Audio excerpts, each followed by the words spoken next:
Mis hermanos, Dios me los bendiga. Bienvenidos al repaso de la lección de escuela sabática. Bienvenidos al canal Apología Adventista, donde se estudia la Biblia a profundidad. Mandamos un cordial saludo a los hermanos que son parte de este canal.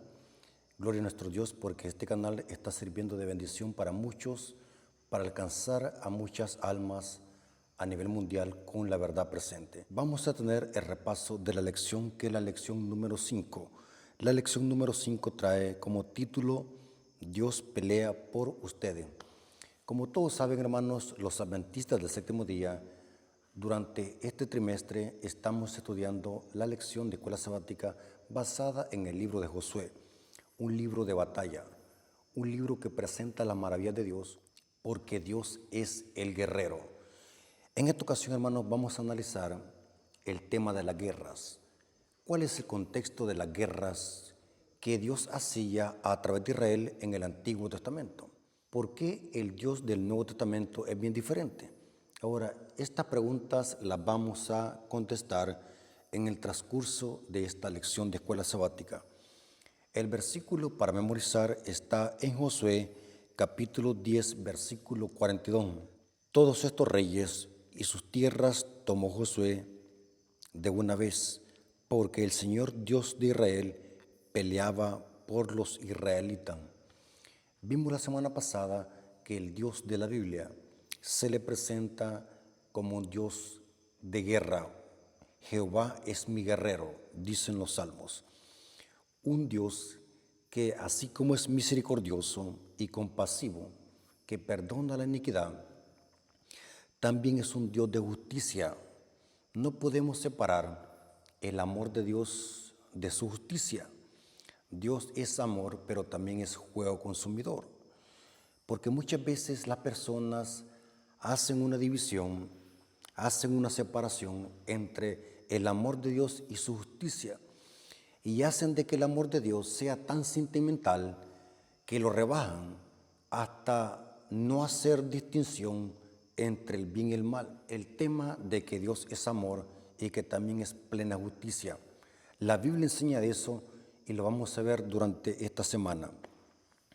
Dice acá la lección, en la introducción del día sábado, el libro de Josué contiene algunas escenas inquietantes.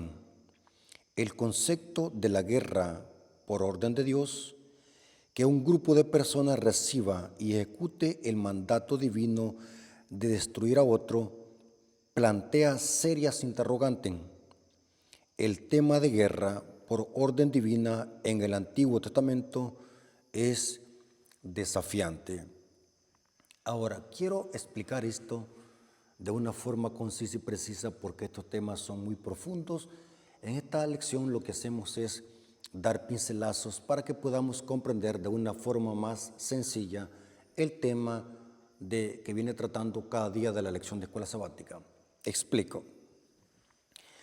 Las guerras que Dios permitía que Israel hiciese en el Antiguo Testamento de destruir naciones paganas, como en este caso los cananeos, vamos a ver de que estas guerras no eran guerras como las que se hacen hoy. No tienen nada que ver las guerras que se hacen hoy con las guerras bíblicas.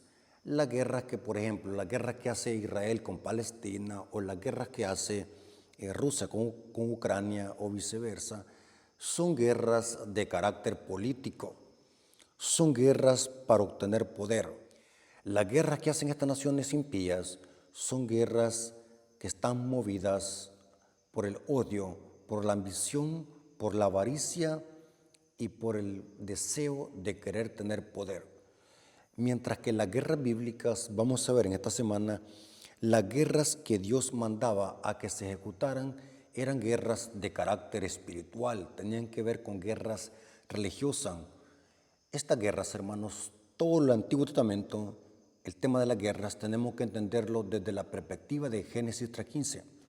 Expliqué la semana pasada de que la clave para poder entender la guerra entre las dos simientes, entre el bien y el mal, en el Antiguo Testamento, debe de conectarse con Génesis 3:15. El diablo está detrás de este conflicto, queriendo boicotear el plan de Dios de la venida de una simiente, tal como lo dice Génesis 3:15. Y el diablo está usando a naciones paganas para servir de tropiezo o para tratar de destruir a Israel, porque el diablo sabía de que de Israel iba a venir la simiente prometida. Y en efecto, fue de Judá que Cristo vino como rey. Cristo es el Hijo de David. Por lo tanto, hermanos, las guerras del Antiguo Testamento eran guerras de carácter religioso. Dios cuidando a su pueblo, porque el diablo sabía de que de Israel iba a venir la simiente prometida. No eran guerras de carácter político, y es importante aclarar este punto porque hay muchas personas que están confundidas. Creen de que las guerras del Antiguo Testamento eran guerras solamente por matar o por destruir o por causar dolor. Vamos a ver de que estas guerras tenían un carácter religioso. Dios mostrando su justicia, la justa indignación contra el pecado, contra estas naciones que su maldad había llegado hasta el colmo. Y vamos a ver todo esto durante esta semana. Por ejemplo, pasemos al día domingo. El día domingo dice la iniquidad de los cananeos. Ahora, ¿qué es iniquidad? La palabra iniquidad es del griego adikia. Se puede traducir como injusticia, maldad o infracción de la ley. La palabra iniquidad, que en griego es adikia, es equivalente a armatía y anomía, que es lo mismo infracción de la ley. Vamos a ver de que estas naciones paganas, los cananeos, los amorreos, los jebuseos, eran naciones que estaban situadas en Canaán. No eran cualquier tipo de nación. Vamos a ver de que estas naciones eran naciones idólatras, pecadoras hasta el colmo. Está investigando, hermanos, información sobre esto, la cultura ugarítica. Está investigando cómo practicaban la maldad estas naciones cananeas o los cananeos. Pero es interesante que la historia dice de que no solamente bastaba con tener relaciones con animales, sino que también lo hacían con cadáveres. La maldad era tan grande de estas naciones paganas, impías, diabólicas, cananeas, de que llegó hasta el colmo. Vamos a ver de qué eso enseña la Biblia. Y por eso vamos a ver de que Dios, antes de destruir estas naciones, el objetivo de Dios a través de Israel era despojarlos, de que los cananeos, ellos mismos por su cuenta, se fueran de Canaán. Pero es interesante que dice la Biblia, vamos a ver durante esta semana, que los cananeos, hubo muchos que se resistieron, y es donde Dios decía a Israel, ejecútenlos, destruyenlos. Mientras que unos evitaban meterse en pleito con Israel, y lo que hicieron es emigrar, dice la lección de escuela sabática. Pero vamos a ver también en esta lección, durante esta semana, que Dios, el Dios bíblico, el que se le llama Jehová mi guerrero, el príncipe del ejército de Jehová, siempre buscó una alternativa, es de llamar a estas naciones al arrepentimiento, darles una opción. Pero vamos a ver de que estas naciones no quisieron tener nada con Dios. Se aferraron al pecado, se aferraron a la maldad, y es donde Dios ejecutaba su justicia, su obra extraña. Por ejemplo, vamos a ver algunos de los pecados que los cananeos practicaban. La lección de escuela sabática viene presentando algunos versículos bíblicos de los pecados de que practicaban estas naciones cananeas en Canaán. Por ejemplo, noten lo que dice Levíticos 18, 23 al 24. Levíticos 18, versículos 23 al 24 dice, ni con ningún animal tendréis ayuntamiento, amancillándote con él, ni mujer alguna se pondrá delante del animal para ayuntarse con él. Ustedes saben a qué se refiere esto, tener relaciones con animales. Esto era abominación para Dios, es perversión. En ninguna de estas cosas os amancillaréis, pues en todas estas cosas se ha corrompido las naciones que yo he hecho delante de vosotros. Noten que Dios está diciendo a Israel, no practiquen lo mismo que practican los cananeos. Noten como dice Génesis 15, 16. ¿Cómo se le llama al pecado de estas naciones? Génesis 15, 16 dice, y en la cuarta generación volverán acá, porque aún no ha llegado a su colmo la maldad del amorreo hasta aquí. O sea que Dios no era que destruía a las naciones cananeas al instante, sino que había un proceso. Dios primero les daba la alternativa de que abandonaran sus pecados. Dios les daba esa alternativa de que hicieran paz con Israel. Dios les daba esa alternativa que ellos mismos abandonaran esa tierra. O sea, Dios les dijo a los israelitas, despojen a los cananeos. Pero cuando los cananeos no querían apartarse de la maldad, y la maldad llegaba hasta el colmo, aquí dice el colmo, o sea, esa palabra colmo significa cuando la maldad llega al límite. La copa llegó al límite, es donde Dios ejecutaba sus juicios. Aquí dice, porque aún la maldad del amorreo no ha llegado hasta el colmo. Noten cómo dice Deuteronomio 18, 9 al 12, hablando de las prácticas pecaminosas que practicaban los cananeos. Y aquí se le prohíbe a Israel que no practique lo mismo. Deuteronomio 18, versículos 9 al 12. Cuando entres a la tierra que Jehová tu Dios te da, no aprenderás a hacer según las abominaciones de aquellas naciones. No sea hallado en ti quien haga pasar a su hijo o a su hija por fuego. Noten que esta es una práctica diabólica de sacrificar los hijos a Moloc. Ni quien practique adivinación, ni agorrero, ni sortilegio, ni hechicero, ni encantador, ni adivino, ni mago, ni quien consulte a los muertos, porque estas eran prácticas diabólicas que practicaban los cananeos. La brujería, la idolatría, la magia, el sortilegio, hacer trampa con los dedos, hacer magia, hacer encantamientos, hacer pócimas, hacer brujería, proviene de los cananeos. Aquí dice, ni quien consulte a los muertos, espiritismo, porque es abominación a Jehová cualquiera que hace estas cosas. Y noten cómo termina, y por estas abominaciones Jehová tu Dios echa estas naciones de delante de ti. ¿Cuáles naciones? Las naciones cananeas. Dios está prohibiendo a Israel, les está advirtiendo, no hagan como hacen las demás naciones. No hagan esa práctica de pasar a sus hijos por fuego. Era una práctica, eran sacrificios a Moloc, un dios que tenía aquí en el pecho, era de hierro. Moloc era de hierro y tenía un hoyo, podemos decir así, como un horno en el pecho donde lo calentaban, y las manos que tenía Moloc, así que eran de hierro, se ponían al rojo vivo, y sobre las manos al rojo vivo, que estaban recalentadas al rojo vivo, ahí se ponían los niños en honor a Moloc. O sea, estas naciones cananeas eran naciones idólatras hasta el colmo. Aquí la lección de escuela sabática presenta en el comentario del día domingo cómo Dios les otorgó gracia de primero.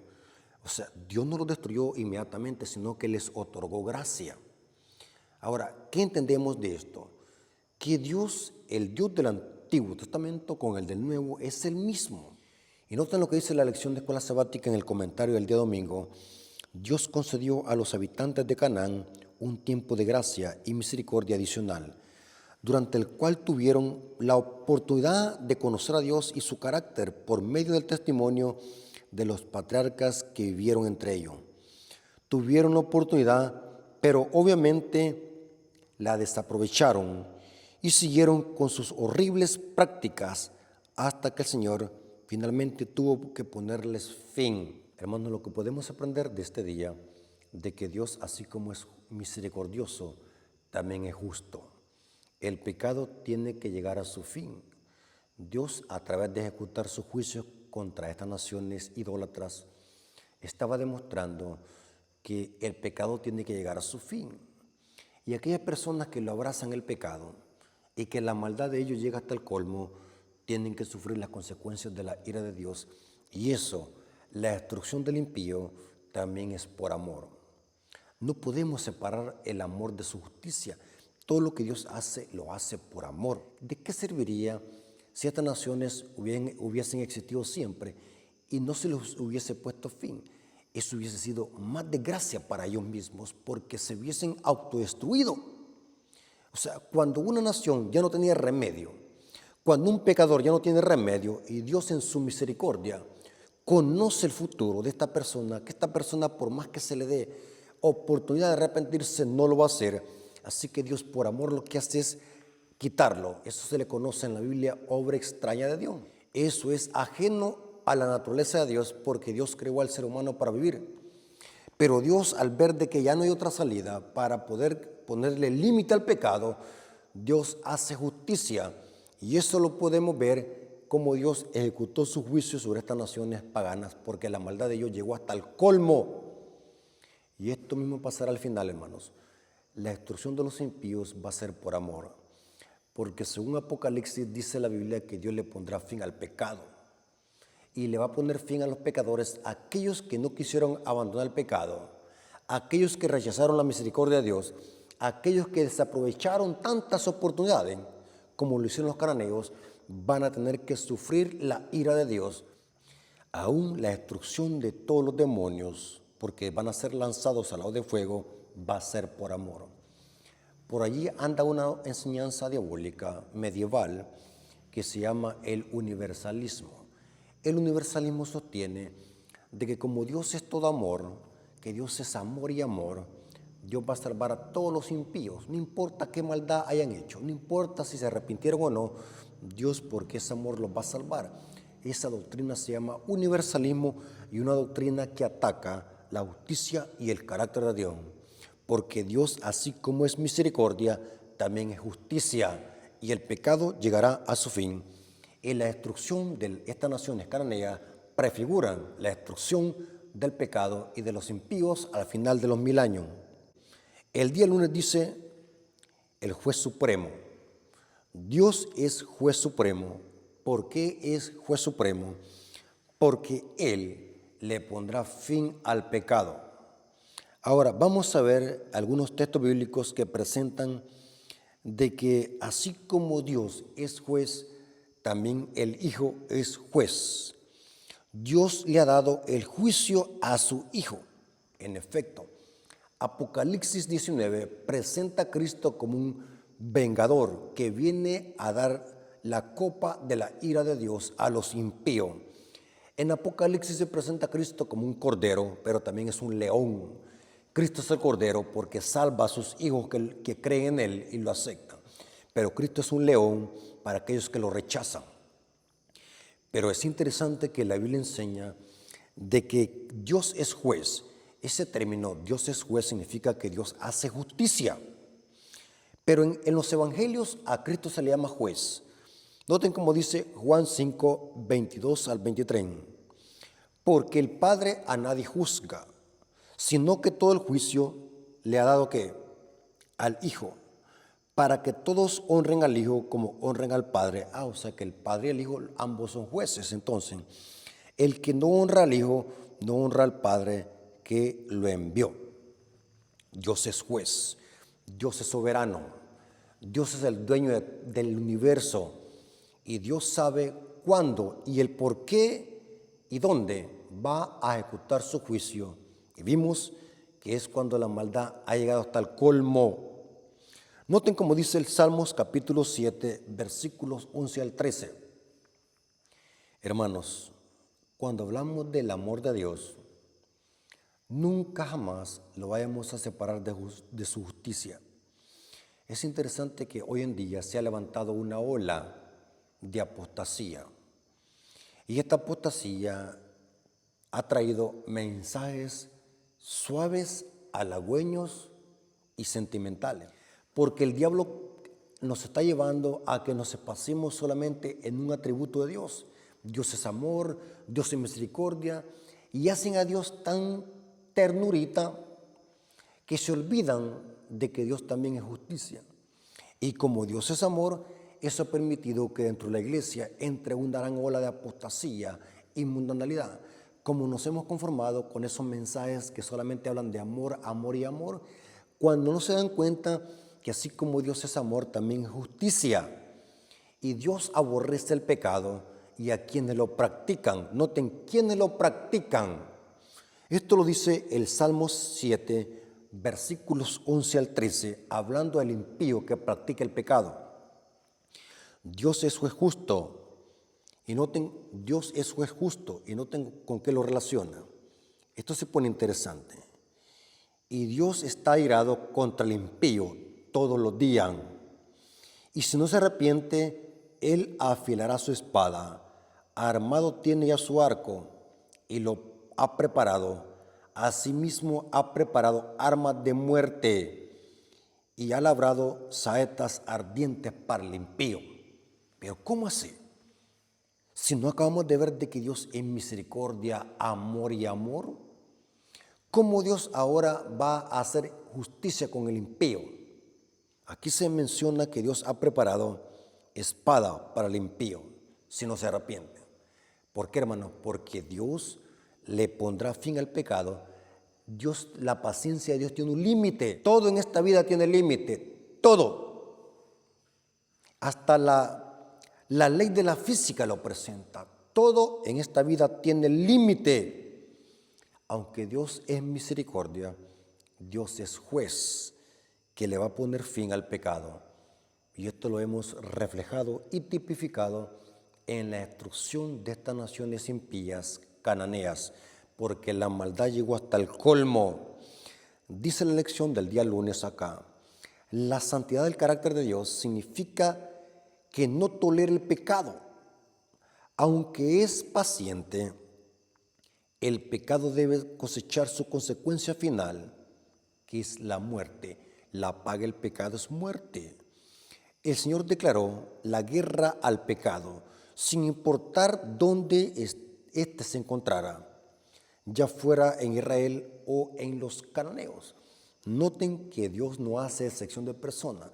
Por eso es que Dios le advirtió a los israelitas, no vayan a hacer lo mismo que estas naciones paganas, porque si lo hacen, también Dios usaría su justicia para castigar a Israel.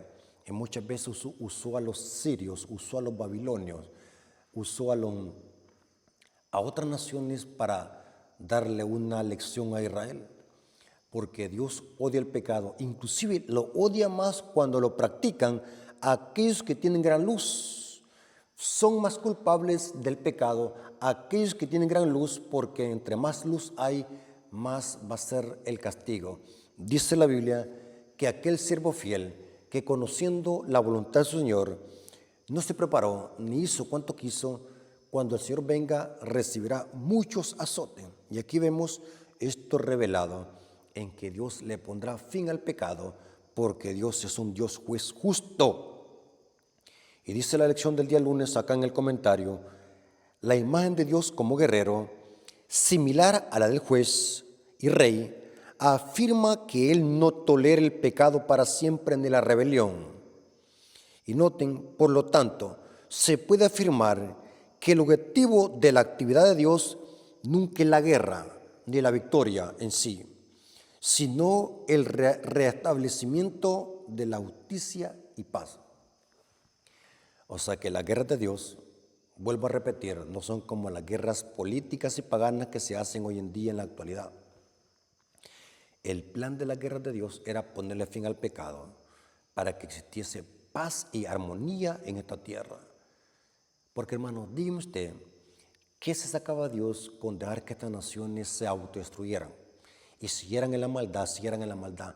Y esto fue la causa de enviar Dios el diluvio, para ponerle fin a la maldad de los antediluvianos, porque la maldad había llegado hasta el colmo. Y es importante que entendamos con una mente fresca cómo Dios actúa en contra del pecado y el pecador, cómo Dios actúa para eliminar el pecado y poner paz y establecer paz y el reino de paz en esta tierra. Las guerras en el Antiguo Testamento era porque Dios ama la justicia, ama la paz, ama el orden. Porque la Biblia enseña de que Dios es un juez justo que tarde o temprano le pondrá fin al pecado.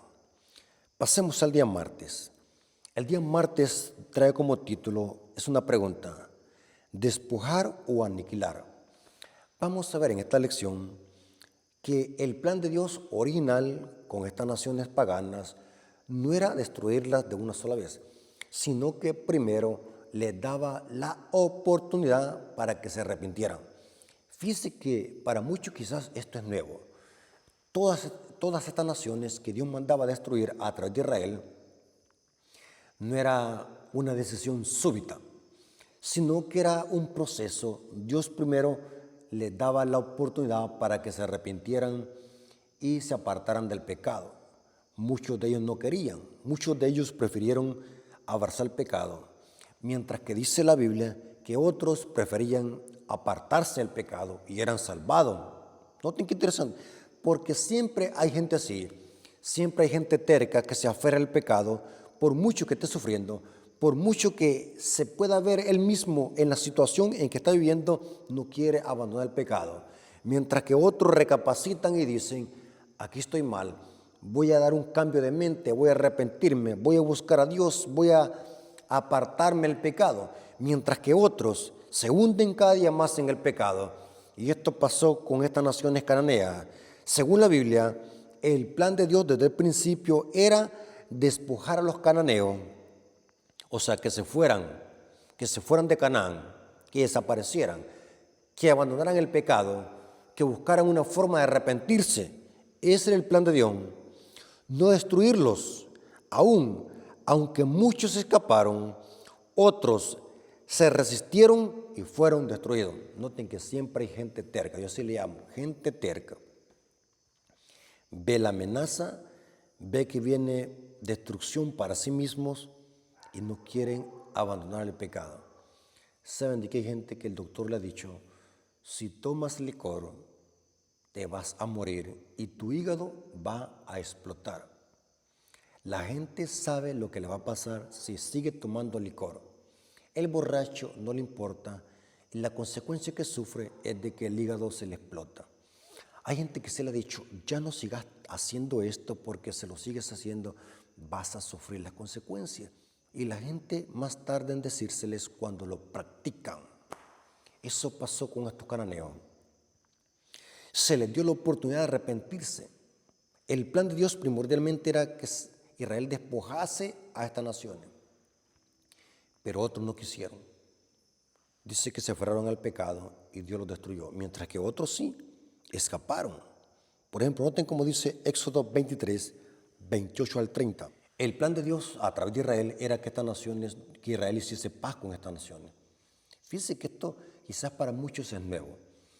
Noten que Dios en su misericordia le dijo a Israel, ve a estas naciones cananeas y dile que quieren hacer paz con ellos. Que Dios no se complace en la maldad ni en matar al impío. Dios quería hacer un pacto con los cananeos, pero Canaán no quiso. Los cananeos no quisieron. Y noten cómo dice acá Éxodo 23, 28 al 30. Éxodo capítulo 23, versículos 28 al 30. Noten el mandamiento de Dios a Israel con respecto a las naciones paganas de Canaán. Enviaré delante de ti la avispa, que eche fuera el heveo, al cananeo y el eteo. Noten que el plan de Dios era que Israel despojara a estas naciones, no destruirlas, sino que despojarlas. O sea que es como una advertencia para que se arrepintieran. Y noten, al cananeo y al eteo de delante de ti, no los echaré de delante de ti en un año, para que no quede la tierra desierta. Noten, y se aumenten contra ti las fieras del campo. Poco a poco los echaré. Noten que Dios les está dando a los cananeos un plazo de arrepentimiento. Poco a poco los echaré delante de ti, hasta que te multipliques y tomes posesión de ella. Noten que este lapso que Dios les dio a los cananeos, que se arrepintieran poco a poco, más de un año aquí dice, los cananeos desaprovecharon esta oportunidad. Fueron malagradecidos. Siguieron en sus prácticas, siguieron en su maldad. Así que Dios lo quiso que destruirla. Dice Éxodo 33, versículo 2. Y yo enviaré delante de ti al ángel, y echaré fuera al cananeo y al amorreo. Noten que no era destruirlo. Dios le dice a los israelitas, cuando llegan a Canaán, despojen a estas naciones, sáquenlas de allí. no las destruyan todavía. Noten, echaré fuera el cananeo y el amorreo y el eteo, el fereceo y el heveo y el jebuseo. Noten, Dios le está diciendo, y echaré fuera. O sea que el plan de Dios en primer lugar, era que los cananeos salieran por su propia cuenta de Canaán. Esto es misericordia. Aquí Dios le está dando una oportunidad para que se arrepientan. Dice la lección acá, el propósito original de Dios para los cananeos no era que fueran aniquilados, sino desposeídos o despojados. Los pasajes que describen la forma en que Israel tuvo que involucrarse en las batallas de la conquista utilizan términos que hablan de desposesión, expulsión, dispersión de los habitantes de la tierra prometida. Porque el plan de Dios, en primer lugar, era de que estas naciones fueran despojadas, o sea, que salieran por su propia cuenta de Canaán. Lastimosamente muchos no quisieron, así que Dios los ejecutó, mientras dice la lección y la Biblia que muchos sí aprovecharon esa oportunidad. Dice que se fueron de allí y escucharon la voz de Dios. Dice acá la lección, sigue hablando, sin embargo, los habitantes de Canaán y quienes reconocieron el título individual y la soberanía de Dios ante la conquista o incluso en el transcurso de ella, pudieron escapar. Noten que siempre hay gente que está atenta a escuchar la voz de Dios. Pudieron escapar mediante la migración. Se cita Josué, capítulo 2, versículo 9 al 14. Comparar con Jueces, capítulo 1, versículos 24 al 26. Hermanos, aunque Dios mandaba a destruir a estas naciones paganas e idólatras, Dios antes de la destrucción manifestaba su misericordia. Muchos no la aceptaron, mientras que otros sí. O sea, primero Dios hace el llamado para que la gente se arrepienta, y si la gente no se arrepiente, viene la destrucción. Simplemente eso no podemos pensar de que es un Dios de miedo o aterrador. Simplemente Dios está manifestando su justicia, ponerle fin al pecado, y eso hizo con estas naciones cananeas, porque estas personas que fueron muertas en Canaán fueron las que no abandonaron el pecado. Gente que se rebeló contra Dios, gente que no quiso, gente que rechazó la misericordia de Dios y el llamado de Dios. Lo mismo pasará en el tiempo del fin. Esa gente que perezca, esa gente que va a ser mandada al lago de fuego, esa gente que donde van a ser derramadas las plagas, es lo mismo, es gente que rechazó la misericordia y el llamado de Dios, porque Dios no cambia. Dice Malaquías capítulo 3, versículo 6. Ahora, yo quiero leer un versículo para que veamos de que el mismo método usa Dios. Si nosotros rechazamos su misericordia, si nosotros rechazamos su llamado, si nosotros rechazamos la ley de Dios y nos seguimos aferrando al pecado, ¿qué pasará con nosotros? Lo mismo lo que Dios hizo con Canaán o con los cananeos. Esto lo dice Romanos capítulo 2. Notemos que es lo mismo. Romanos capítulo 2, versículo 5 en adelante. Pero por tu dureza y por tu corazón no arrepentido, recuerden que esto es lo mismo que pasó con los cananeos. Atesoras para ti mismo ira para el día de la ira y de la revelación del justo juicio de Dios, el cual pagará a cada uno conforme a sus obras. Ahora, aquí están las dos pagas, versículo 7. Vida eterna a los que perseverando en bien hacer buscan gloria y honra e inmortalidad. Pero ira y enojo a los que son contenciosos y no obedecen a la verdad, sino que obedecen a la injusticia. Versículo 9. Tribulación y angustia sobre todo ser humano que hace lo malo, al judío primeramente y también al griego. Noten que para Dios no hay excepción de personas. Si un gentil hacía eso mismo, le iba a tocar lo mismo. Y si un judío hacía eso mismo, le iba a tocar la misma paga o el mismo castigo, porque eso significa que Dios es un Dios y juez justo. Pasemos al día miércoles. El día miércoles dice libre elección. Noten que cada día edifica sobre el anterior. Libre elección. Dios a estas naciones le dio libre elección. ¿Qué es libre elección? Libre albedrío. ¿Qué es libre albedrío? Dios nos permite que decidamos qué camino seguir, si el camino de la vida eterna o el camino de la muerte eterna. En la Biblia, y de paso, eso es el Evangelio, Dios a través del Evangelio nos otorga libre albedrío, nos presenta dos caminos y Él nos dice cuál querés seguir, si el camino de la vida eterna o el camino de la condenación eterna. Esto mismo Dios le dijo a Israel: hoy aquí pongo delante de ti la vida y la muerte, la bendición y la maldición. ¿Cuál quieren seguir? Yo quiero que escojan la vida, dice Dios, pero si no la escogen, van a sufrir las consecuencias. Y de paso, esto mismo presenta Dios en Isaías capítulo 1, versículo 18 al 20. Vámonos a Isaías capítulo 1, versículo 18. Aquí se presenta el principio del libre albedrío. Dios a los cananeos le dio libre albedrío. Si querían obedecer, iban a ser libres de la condenación eterna y de la destrucción que iba a llegar. Pero si no obedecían, iban a ser destruidos. Noten cómo dice Isaías capítulo 1, versículo 18 al 19, o hasta el 20 leamos. Isaías capítulo 1, versículo 18 hasta el 20. Es un versículo que lo conocemos los adventistas, pero ese versículo tiene su contexto. Venid luego, dice Jehová, y estemos a cuenta. Si vuestros pecados fueran como la grana, como la nieve serán emblanquecidos. Si fueran negros, Dios los hará blancos, quiere decir. Si fueran rojos como el carmesí, vendrán a ser como blanca lana. Ahora noten, aquí está la libre elección. Si quisieren y oyeres, comeréis el bien de la tierra. Si no quisieres, noten, ahí está la libre elección. Dios a todos nos otorga libre albedrío.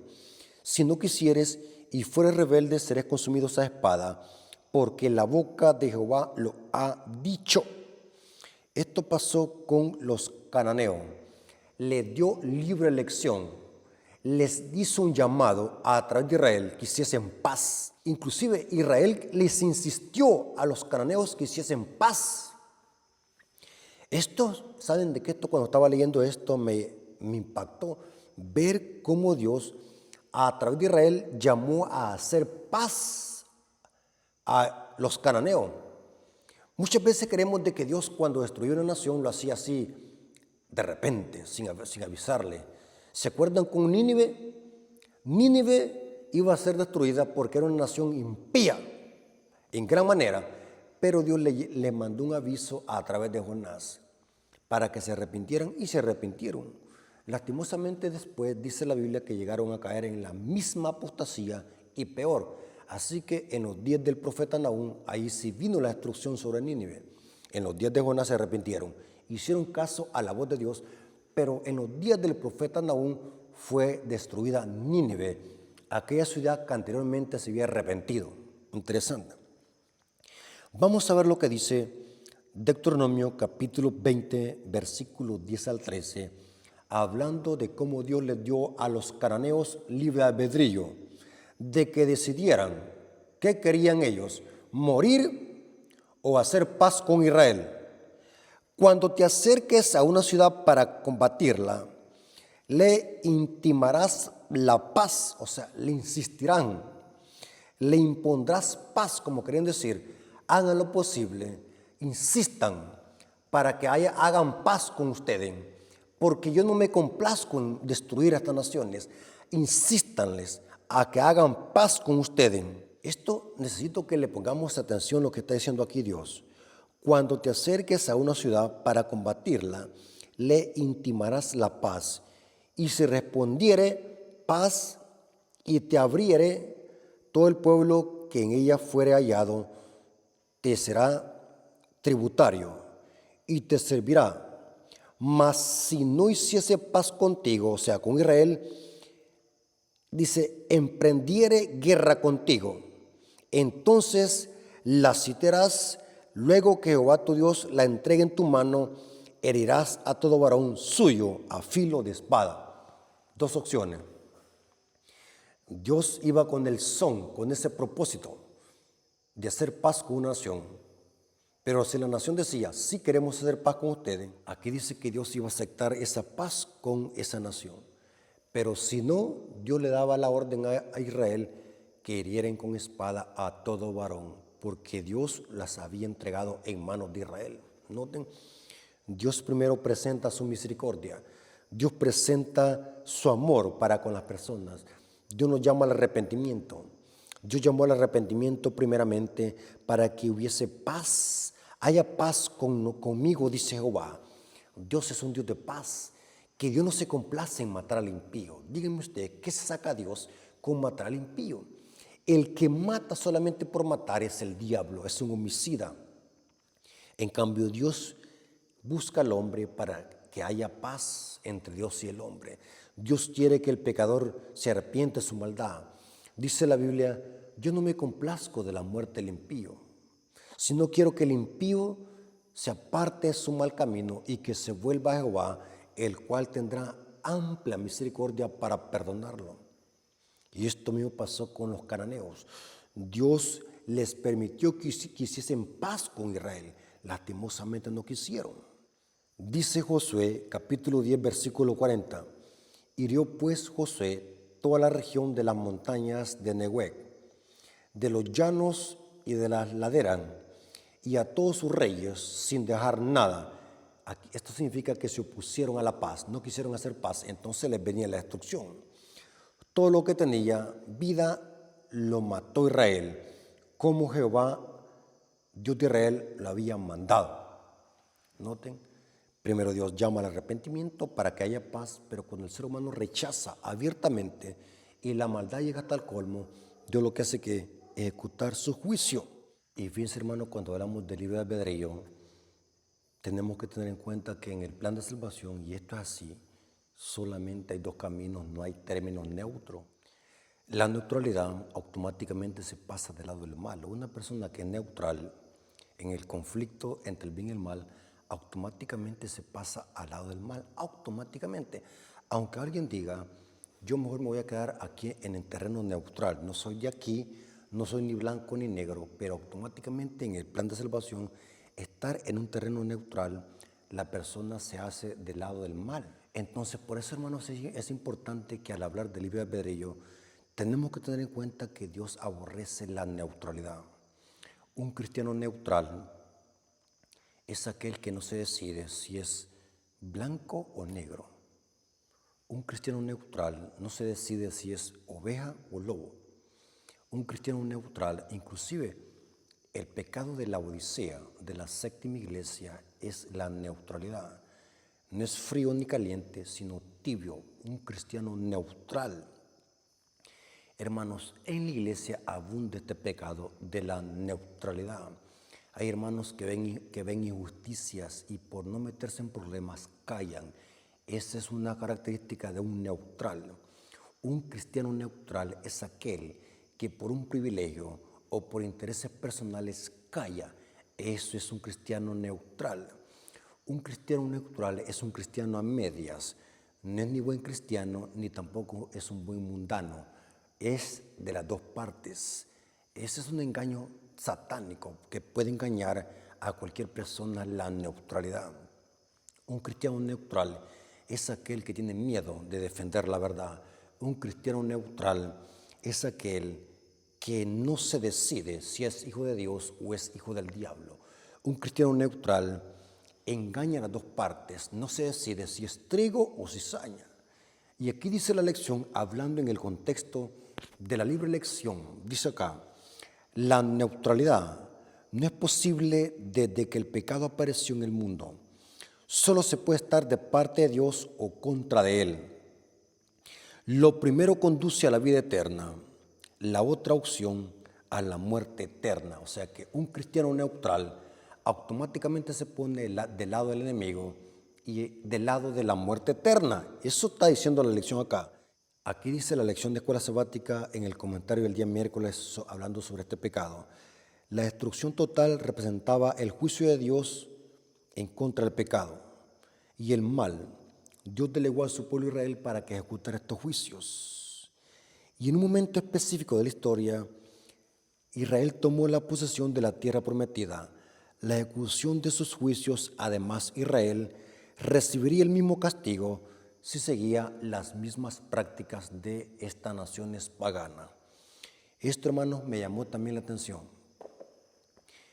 Estas lecciones también iban a servir de lección para Israel, de que si Israel cometía el mismo pecado, iba a recibir igual castigo que recibieron las naciones paganas. Y aquí dice, compárese con Deuteronomio capítulo 13. Ahí está la advertencia para Israel. Pasemos al día jueves. El día jueves dice, el príncipe de paz. Ahora, aquí vemos una aparente dicotomía, una aparente contradicción. ¿Por qué? Si acabamos de ver de que Dios es Dios de guerra, que Dios es un Dios juez justo, que le pone fin al pecado. Dios es un Dios que va delante de la batalla. Dios es un príncipe con una espada, listo para la guerra. ¿Cómo es posible que ese Cristo que dijo, amar a vuestros enemigos, ahora en Apocalipsis 19 viene con una espada y con un ejército para destruir a los impíos y hacer justicia contra aquellos que han derramado la sangre de los mártires? ¿Cómo podemos armonizar ese Dios de amor con un Dios de guerra? Aquí dice la lección de que esto posiblemente parezca una contradicción para una mente que no está ejercitada en la fe ni en la Biblia.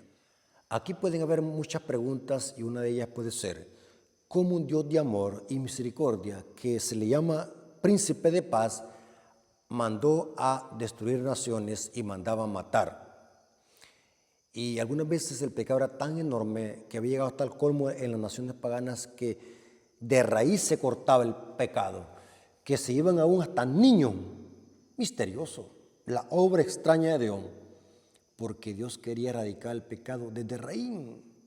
Son cosas que están en contra de la naturaleza de Dios, porque Dios no nos creó para destruirnos, sino para que viviésemos eternamente. Pero Dios, en su última alternativa, lo que hace es ejecutar sus juicios. Pero ahora vemos en el día jueves que se presenta a Cristo como un príncipe de paz. Cristo es un Dios de guerra y también es un príncipe de paz. Lo mismo que hemos estudiado. Dios es misericordia y Dios es justo. No podemos divorciar sus dos atributos. Y de paso, la justicia y la misericordia son frutos del amor de Dios. La Biblia dice que Dios es amor. Ahora, vamos a leer algunos versículos bíblicos donde la Biblia presenta que Dios es un Dios de paz. Dios, porque vimos de que Dios primero llamaba a la paz a estas naciones paganas. Dios llamaba al arrepentimiento a estas naciones paganas. Vemos el mismo carácter de Dios. O sea, el Padre y Cristo tienen el mismo carácter. Se le llama príncipe de paz. Isaías 9:6 dice, porque un niño nos es nacido, hijo nos es dado, y el principado sobre su hombro, y llamará su nombre admirable, consejero, Dios fuerte, Padre eterno y príncipe de paz. Noten, Cristo es príncipe de paz, pero vimos que también es Dios de guerra, que Él defendía a su pueblo. Pero ahora vemos de que Cristo también es príncipe de paz. Explico, hermanos, lo que quiere decir acá Isaías. En los evangelios Cristo dijo, mi paz os dejo, mi paz os doy, no la doy como el mundo la da, no tengas miedo. Explico cuál es la paz que Cristo da y por qué Isaías le llama príncipe de paz. La paz que busca Dios es una paz justa que va en armonía con su carácter y con su ley. La paz que Dios busca o que Dios pide no es la paz que da el hombre. No la doy como el mundo la da, ni tengas miedo. Ahora, ¿cuál es la paz de Cristo y cuál es la paz del mundo? Explico. La paz que da el mundo es una paz pasajera. Por ejemplo, ¿cuál es el concepto de paz del mundo secular? El concepto de paz del mundo secular es de que ya no hayan pandillas, que no hayan delincuentes, que todos vivan tranquilos en sus hogares, con un buen trabajo, con un buen sistema de educación, con un buen sistema de salud, todos que tengan buenos beneficios económicos. Eso es la paz según el mundo, que no exista guerra entre personas con armas de ningún tipo, pero esa es una paz hemífera, esa es una paz externa que está fuera del corazón. La paz que habla la Biblia, donde la Biblia le llama a Cristo príncipe de paz, es una paz interna, que mientras hay guerra por fuera, hay paz dentro. La paz que el mundo da es bien diferente a la paz bíblica que Cristo nos da. Por ejemplo, ¿cómo podemos explicar que Juan Hus murió en la hoguera, fue un mártir que murió en la hoguera por la Iglesia Católica? ¿Cómo podemos explicar que alguien que lo estén matando y muriendo cantando? ¿Cómo explica usted que Esteban estaba siendo apedreado por sus enemigos y Esteban dice, Padre, perdónalos porque no saben lo que hacen? Eso es el fruto de la paz, porque la paz que experimentó Esteban y la paz que experimentó Cristo en la cruz era una paz interna. Mientras había guerra por fuera, por dentro había una gran quietud, una paz. Esa es la paz que Cristo da, y por eso que Cristo dice y se le llama príncipe de paz. Cuando experimentemos esa paz interna, vamos a experimentar un gozo interno. Aunque haya pobreza, persecución, hambre, peligro, desnudez, el ser humano va a sentir paz por dentro. Mientras hay guerra, mientras estemos siendo azotados por tormentas, por pruebas y vicisitudes, vamos a poder soportarlas porque adentro de nosotros estará la paz de Cristo. Y por eso es que en la Biblia se le llama a Cristo príncipe de paz, porque Él es el que da la paz, pero una paz interna. Mientras hay guerra por fuera, hay paz por dentro del ser humano. Dice la lección acá, el Mesías es descrito como el príncipe de paz, Isaías 9:6, quien establecerá su reino en el que el león y el cordero pastorearán juntos, Isaías capítulo 11, versículo 1 al 8. Donde no habrá destrucción ni daño, Isaías 11:9. Donde la paz reinará, Isaías 60:17. Y fluirá como un río, Isaías 66:12. En este contexto, noten que aquí la lección habla de otro ejemplo similar donde se presentó la paz de Dios. Aquí se habla en 2 Reyes capítulo 6, versículo 16 al 23. Hay un acontecimiento, lo pueden leer ustedes en su casa, en 2 Reyes capítulo 6, versículos 16 al 23, está un acontecimiento donde Eliseo hirió con ceguera a los sirios y los llevó a Samaria. Y el rey de Israel, cuando los vio a los asirios, noten, el rey de Israel cuando vio que Eliseo venía con estos sirios, porque venían ciegos los sirios, Dios les puso una ceguera. Dice que el rey de Israel cuando los vio le dijo a Eliseo, ¿querés que los matemos? ¿Querés que exterminemos a los sirios? Dice que Eliseo le dijo, no los aniquilen a los sirios. Mientras que los sirios sí querían aniquilar a Israel. Pero Israel, noten lo que Eliseo le dijo a los israelitas, no vayan a aniquilar a los sirios. Y dice que Dios les devolvió la vista a los sirios.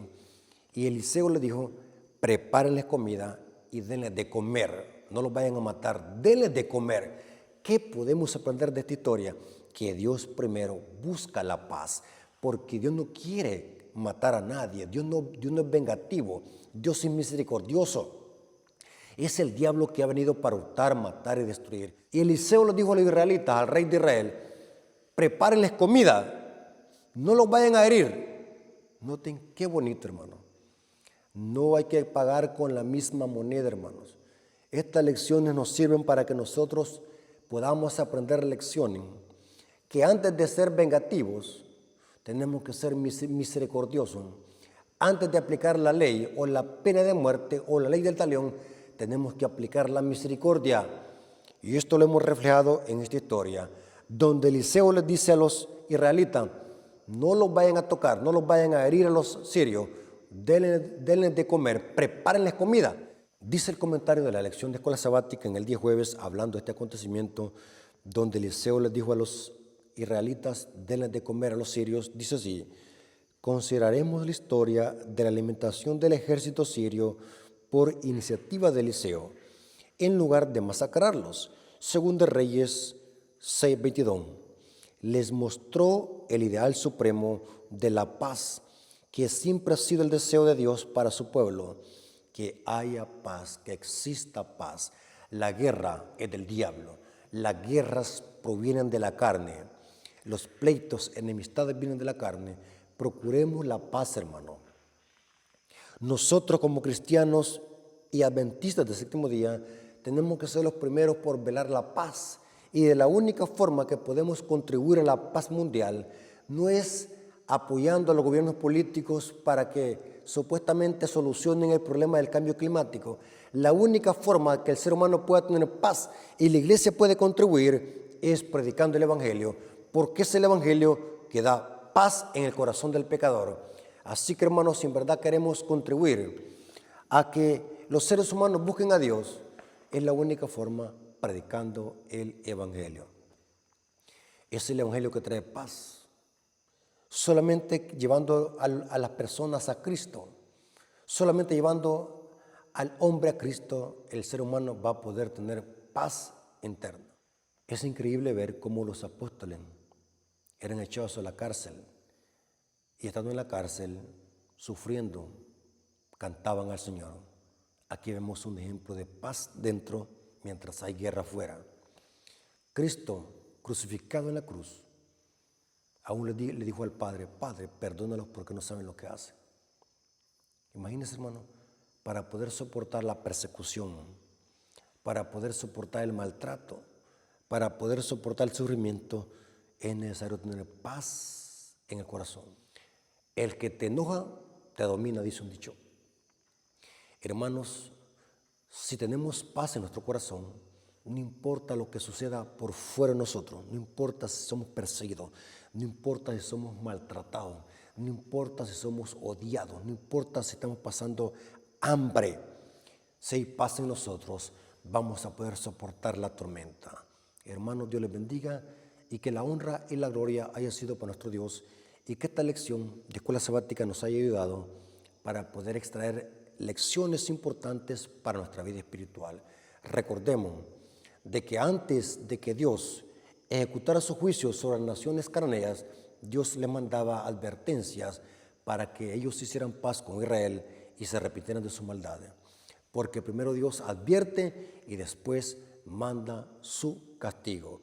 No porque quiera castigar al ser humano, sino porque es la única alternativa para llamarlo al arrepentimiento. Dios les bendiga y que todo sea para la honra y gloria de nuestro Dios. Para terminar, como siempre lo hacemos, les invitamos a que no se olviden, si aún no lo han hecho, de suscribirse a nuestro canal. Para nosotros es importante que se suscriban, porque lo que buscamos es llegar a toda nación, tribu, lengua y pueblo con el mensaje de la verdad presente. Dios me los bendiga y un saludo para todos nuestros amigos y hermanos que son parte de este canal desde la tierra guanaca de El Salvador. Dios les bendiga. Amén.